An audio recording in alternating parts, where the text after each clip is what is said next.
Hello everyone, I am Shikha and you are watching your YouTube channel Full Solution.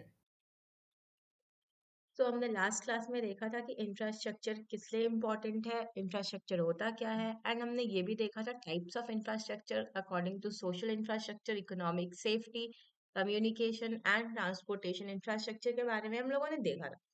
अभी हम लोग infrastructure को थोड़ा एडवांस लेवल पे देखने वाले हैं, इसका पार्ट टू करने वाले हैं। Now let us move to the infrastructure part two. First topic is importance of infrastructure services. Infrastructure क्योंकि एक सर्विस है, क्योंकि हम इंफ्रास्ट्रक्चर में एक सर्विस प्रोवाइड कर रहे हैं लोगों को, कनेक्टिविटी प्रोवाइड करें गुड्स टू द कस्टमर। अगर हम मार्केट प्रोवाइड कर रहे हैं, ट्रांसपोर्टेशन प्रोवाइड कर रहे हैं, तो हम कनेक्टिविटी प्रोवाइड कर रहे हैं गुड्स का कस्टमर्स को, ताकि कस्टमर इजिली सामान को खरीद सके, इजिली पेमेंट कर सके। अगर हम पेमेंट के मोड्स प्रोवाइड कर रहे हैं, यूपीआई सिस्टम्स प्रोवाइड कर रहे हैं, these are part of infrastructure.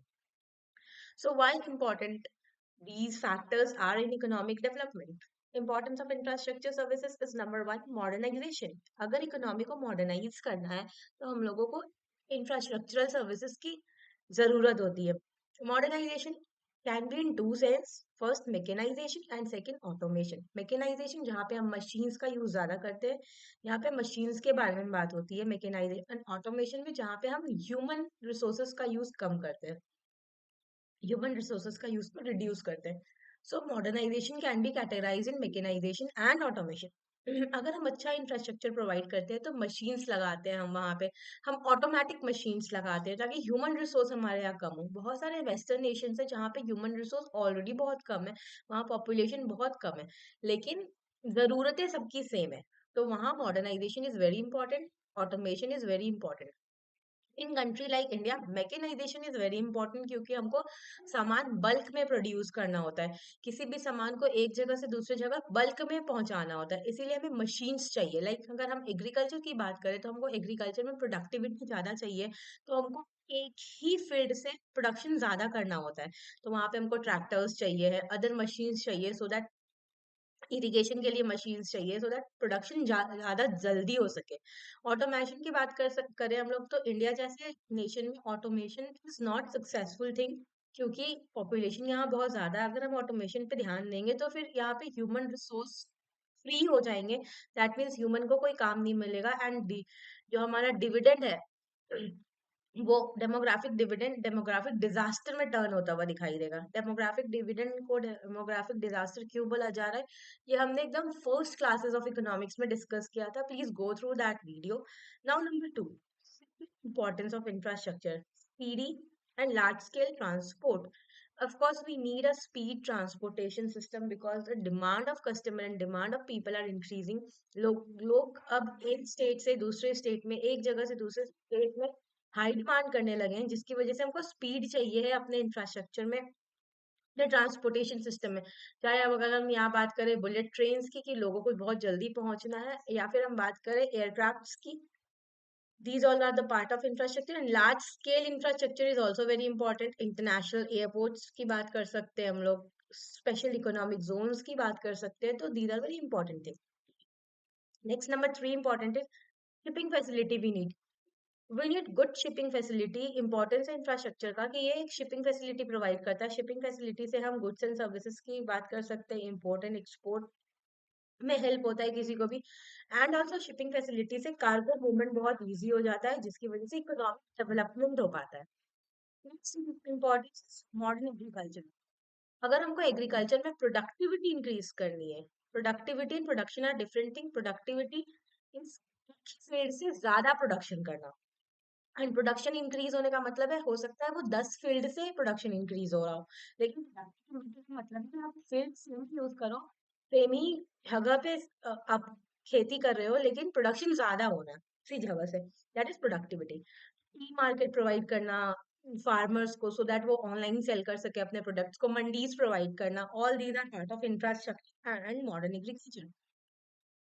Next importance of infrastructure services is banking and insurance facilities. Of course क्योंकि लोग सेविंग एंड इन्वेस्टमेंट की तरफ ध्यान देना शुरू कर चुके, सेविंग एंड इन्वेस्टमेंट, इन दोनों के बीच के गैप को फुलफिल करने के लिए, अगर किसी को सेव करना है, पैसा डालना है, तो उसको पता नहीं है कि हमको कहाँ डालना है पैसा, और किसी को अगर इन्वेस्ट करना है तो उसको पहले सेव करना होगा।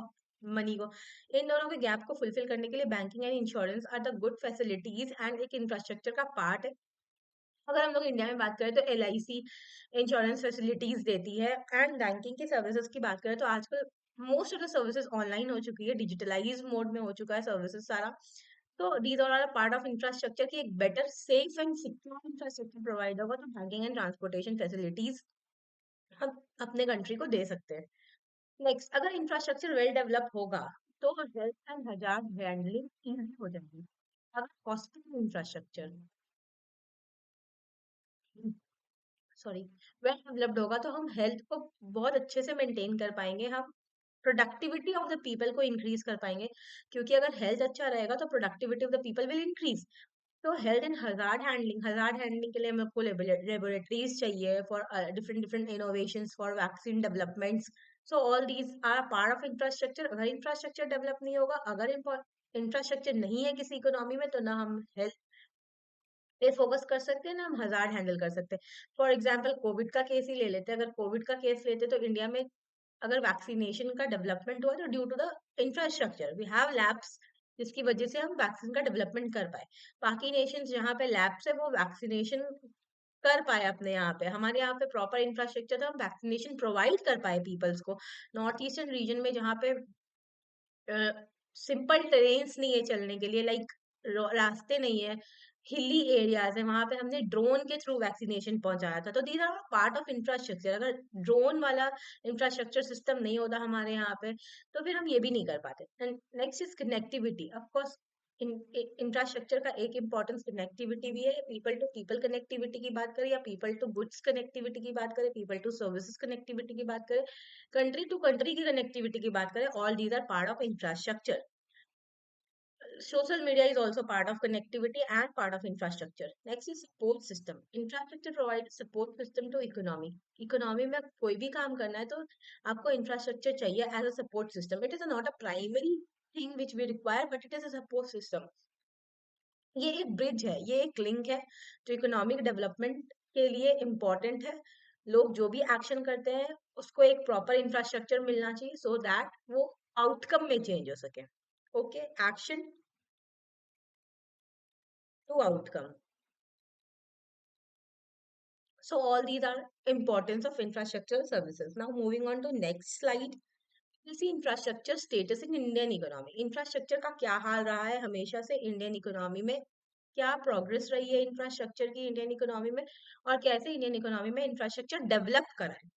So number first is pre independence. हमेशा जब हम लोग इंडियन इकोनॉमी की बात करेंगे ना कि कैसे किसी भी चीज का डेवलपमेंट हुआ है तो हमारे लिए सबसे आसान होता है कि हम इसको डिवाइड कर दें प्री इंडिपेंडेंस पोस्ट इंडिपेंडेंस में, फिर प्री इंडस्ट्रियल जो हमारी इंडस्ट्रियल पॉलिसी आई थी उसके पहले, फिर उसके बाद, फिर 2015 में डिजिटलाइजेशन पे फोकस था उसके पहले, ऐसे करके हम डिवाइड कर सकते हैं। लाइक सबसे पहले 1947 के पहले का बात कर सकते हैं, फिर उसके बाद का बात कर सकते हैं पोस्ट, फिर 1991 तक का बात कर सकते हैं यहाँ पे, फिर उसके बाद 2015 का बात कर सकते हैं जब डिजिटलाइजेशन आया था, एंड उसके बाद फिर टिल नाउ। ऐसे करके हम अगर किसी भी टॉपिक को पढ़ते हैं तो वो बहुत क्लियर हो जाता है। Okay, let us see pre independence. Pre independence infrastructure की बात करें तो हम पढ़ चुके हैं कि रेलवे का डेवलपमेंट हुआ था 1853 में जब मुंबई टू ठाणे पहली ट्रेन चलाई गई थी ब्रिटिशर्स के द्वारा। एंड देन टेलीग्राफ्स का डेवलपमेंट हुआ था जब उनको पोस्ट भेजने होते थे, पोस्टल सर्विसेज स्टार्ट हुई थी। यूनिवर्सिटीज उन्होंने बहुत, 1905 यूनिवर्सिटीज एक्ट आया था तो यूनिवर्सिटीज उन्होंने बहुत सारी शुरू शुरू की थी, चाहे वह लेजली यूनिवर्सिटी हो या फिर और भी डिफरेंट डिफरेंट टाइप्स की यूनिवर्सिटीज हो। ये बनारस हिंदू यूनिवर्सिटी फिर हमने शुरू किया था 1960 के 16 के आसपास। बात करें टूरिज्म इंफ्रास्ट्रक्चर की बात करें, बिकॉज इंडिया का टेम्परेचर और इंडिया का इन्वायरमेंट, इंडिया की क्लाइमेट उनके क्लाइमेट मैच नहीं करता है मोस्ट ऑफ द प्लेसेस में, बिकॉज वो जो रहते हैं वो प्रॉपरली टेम्परेट रीजन में रहते हैं और हम जो रहते हैं वो सब ट्रॉपिकल रीजन में रहते हैं, हमारा टेम्परेट ट्रॉपिकल मिक्स है। तो उन्होंने हिल स्टेशन का डेवलपमेंट किया था कि आप रिलैक्सेशन पीरियड के लिए हिल स्टेशन में जा सकते हो। मसूरी हो गया, डलहौजी हो गया, दार्जिलिंग हो गया, all these are developed by British peoples. तो इंफ्रास्ट्रक्चर उस समय पे भी वहां पे डेवलपमेंट चल रहा था।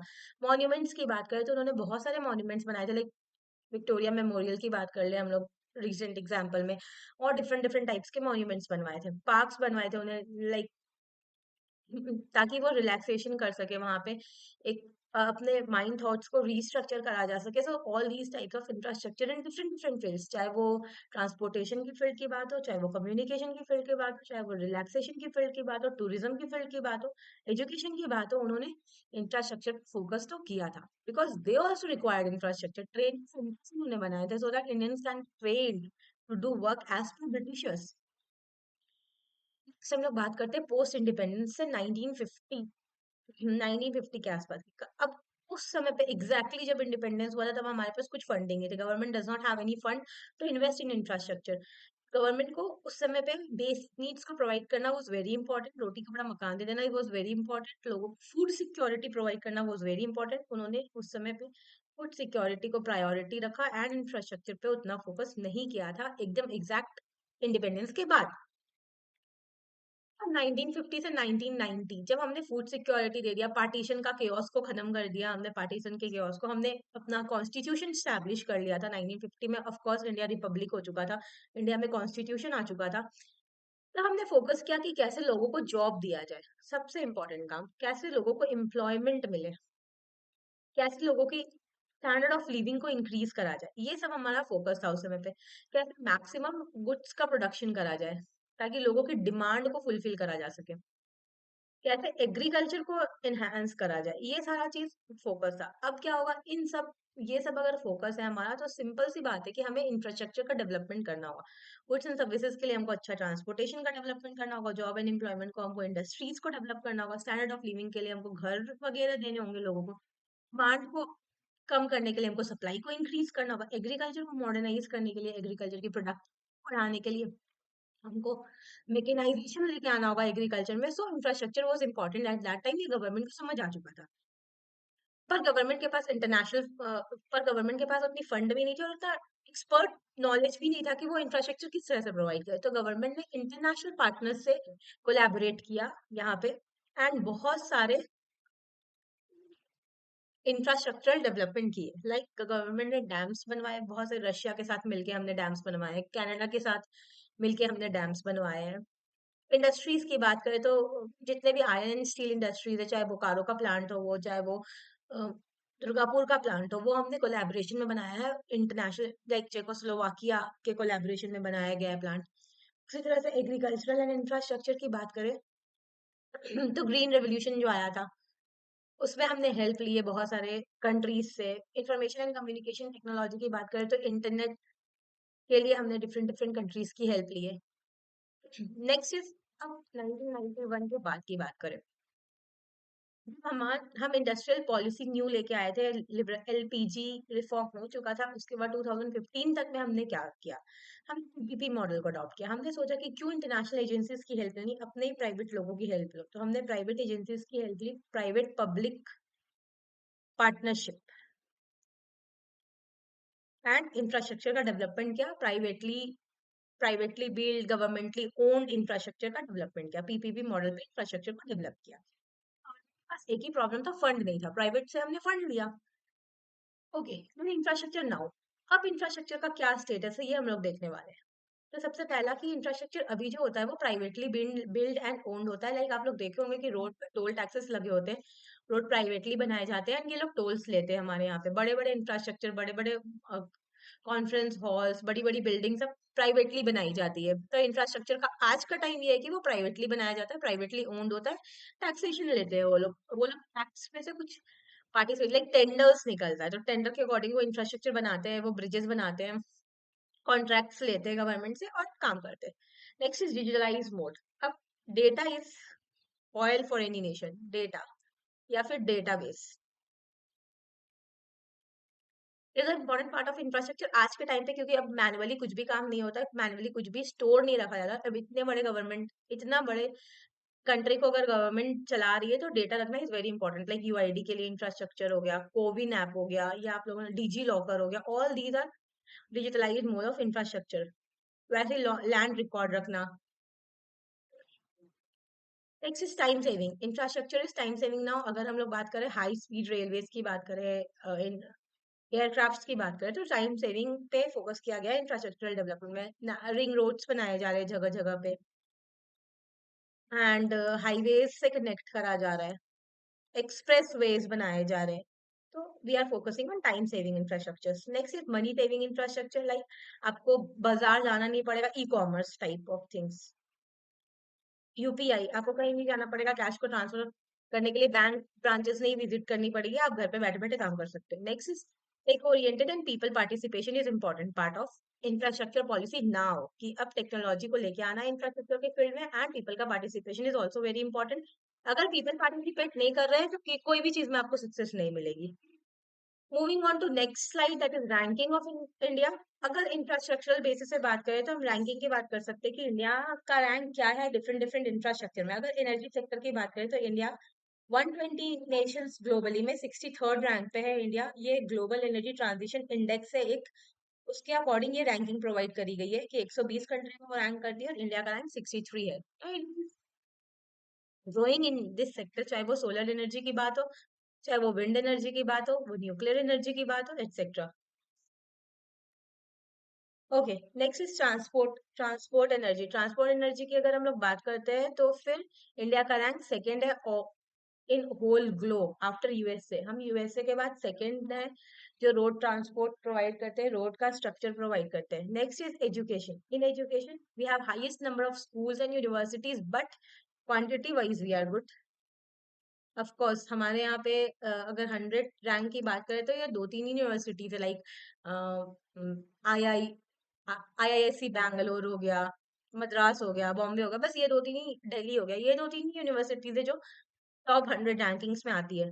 ऑल्दो नंबर्स में हम हाईएस्ट है। हेल्थ की बात करें, हेल्थ इंफ्रास्ट्रक्चर, तो हेल्थ सिक्योरिटी इंडेक्स है, इन्होंने प्रोवाइड किया है ये डेटा। 195 नेशंस के में इंडिया का रैंक 66 है।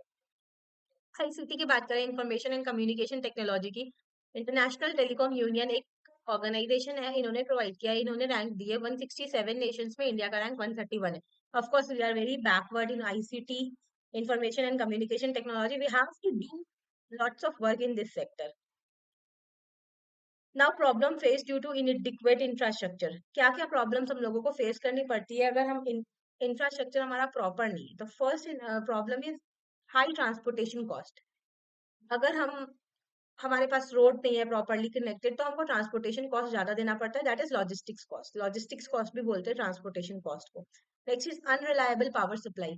अगर हमारे पास ग्रिड्स नहीं है प्रॉपरली, हम पावर सप्लाई नहीं कर पा रहे, पावर प्रोड्यूस नहीं कर पा रहे, हाइड्रो इलेक्ट्रिक पावर नहीं प्रोड्यूस कर पा रहे हम, सोलर एनर्जी से हम पावर प्रोड्यूस नहीं कर पा रहे, तो हम रिलाई नहीं कर सकते, फिर मेरा पावर कट होगा बार बार। Next is poor connectivity. अगर हम पुअर कनेक्टिविटी की बात करें तो प्रोडक्शन सेंटर टू मार्केट का कनेक्टिविटी नहीं होगा अगर इंफ्रास्ट्रक्चर नहीं होगा। ऑफ कोर्स रोड्स नहीं होंगे तो मार्केट से हम प्रोडक्शन सेंटर पे नहीं पहुंच सकते। Next, limited access to clean water and sanitation. अगर इंफ्रास्ट्रक्चर नहीं है, जगह जगह पे आपको टैप्स नहीं है, जगह जगह पे वाटर सप्लाई नहीं है प्रॉपरली, तो क्लीन वाटर नहीं मिलेगा आपको, सैनिटेशन की प्रॉब्लम हो जाएगी। आज भी इंडिया के बहुत सारे विलेजेस में वाटर नहीं आता है, उनको दूर दूर से 10-10 किलोमीटर में पानी लेके आना पड़ता है। Next, improper utilisation of resources. Of course infrastructure नहीं है, फॉर एग्जाम्पल अगर इंफ्रास्ट्रक्चर नहीं है और कहीं पे कोल का रिजर्व है तो कोल का रिजर्व ही रह जाएगा अगर उसको प्रॉपरली मार्केट तक नहीं लेके आया जाएगा, या प्रोसेस करने के लिए फील्ड्स नहीं लेके आया जाएगा। सो यूटिलाइज नहीं हो पाता रिसोर्सेज, मैन पावर भी यूटिलाइज नहीं हो पाएगा अगर माइग्रेट नहीं करेंगे, वो मनी पावर एंड मटीरियल कुछ भी यूटिलाइज नहीं हो पाएगा। Reduce productivity. अगर इंफ्रास्ट्रक्चर इनएडिक्वेट है तो प्रोडक्टिविटी भी रिड्यूस, लाइक लोगों की हेल्थ अगर खराब है तो वो अपना पूरा कंसंट्रेशन नहीं कर पाएंगे वर्क में एंड प्रोडक्टिविटी कम हो जाएगी। और कंजेशन आज के टाइम पे बहुत इंपॉर्टेंट है, लाइक अगर हम लोग बैंगलोर का देखते हैं तो 3-3 घंटा ट्रैफिक जाम रहता है वहां पे। दिल्ली में देखते हैं 5 या 6 किलोमीटर पहुंचने के लिए 1.5-1.5 घंटा का गैप लेके चलना पड़ता है। सो urban कोजेशन is a part of इनएडिक्वेट infrastructure. हमारे यहाँ पे इनएडिक्वेट इंफ्रास्ट्रक्चर, मुंबई की बात करें, बारिश होती है और मुंबई बंद हो जाती है। Quality life of citizens, infrastructure से हम सिटीजन्स को क्वालिटी लाइफ भी नहीं दे सकते, फिर सिटीजन्स उनको एडजस्ट करने की नौबत आती है, उनको सिटी से दूर रहना पड़ता है, उसको उनको सिटी में आना पड़ता है काम करने के लिए, डेली का उनका 10-12 किलोमीटर का ट्रैवलिंग हो जाता है।